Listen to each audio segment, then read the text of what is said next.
นี่คือไข่ต้มซีฟอนแล้วในคลิปวิดีโอนี้ผมจะต้องกินไข่ต้มทาซีฟอนนี้ให้หมดภายใน5 นาทีแล้วเราไปดูกันว่าผลจะแสดงหรือไม่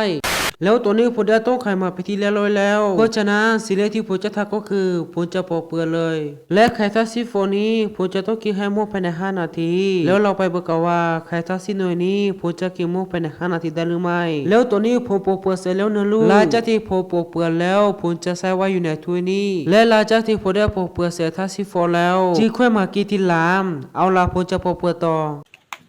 เสร็จไปโซลูแล้วนี่ก็คือไข่หน่วยที่3หน่วยที่4หน่วยที่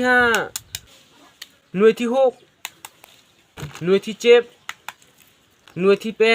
8หน่วยที่9แล้วนี่ก็คือหน่วยที่10หรือว่าหน่วยสุดท้ายเอาล่ะแล้วตัวนี้ผมได้ปอกเปลือกไข่ทาซีโฟไปทีละร้อยแล้วไข่ซีโฟนี้ผมจะกินให้หมดภายใน5 นาทีแล้วเราไปดูกันว่าผมจะกินหมดภายใน5 นาทีได้หรือไม่ถ้าพอแล้วเลิกจับเวลาเอาล่ะแล้วนะตัวนี้ภารกิจของเราได้เริ่มต้นขึ้นแล้วเรามาดูกันว่าไข่ทาซีโฟนี้ผมจะกินหมดภายใน5 นาทีได้หรือไม่แล้วตัวนี้ผมได้กินหมด1 ฟองแล้วนี่ก็คือหน่วยที่2หน้าที่ของผมตัวนี้ก็คือผมจะต้องกินไข่ทาซีโฟนี้ให้หมดภายใน5 นาทีเพราะฉะนั้นผมจะต้องกินไว้นิดนึง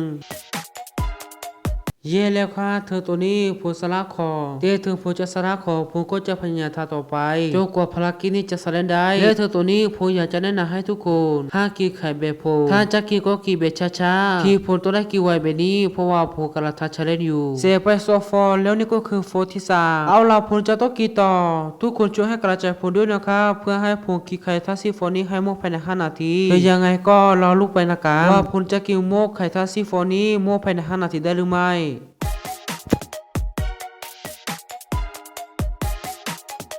หลังจากที่ผมได้พยายามมาโปเกมอนไข่ซีฟอนแล้วนี่ก็คือโฟที่5เอาล่ะผมจะพยายามกินต่อไป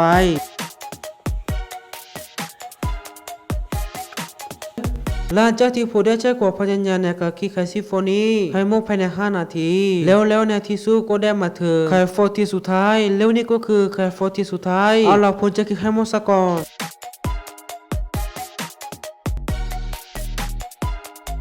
เอาล่ะแล้วนะตัวนี้ผมได้กินไข่ทาซีโฟโมไปที่เรียบร้อยแล้วผมได้ใช้เวลาในการกินไข่ทาซีโฟนี้คือ4 นาทีกับ26 วินั่นหมายความว่าภารกิจนี้ผมได้ทำสำเร็จ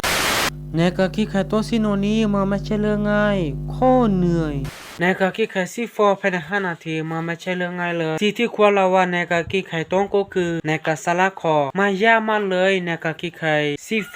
ภายใน5 นาทีนี้แต่เธอมันจะยากแค่ไหนผมก็ทำสำเร็จมาจนได้สำหรับใครที่มาคลิปวิดีโอแบบนี้ก็อย่าลืมกดไลค์กดแชร์แล้วก็กดติดตามแล้วเจอกันในคลิปวิดีโอหน้า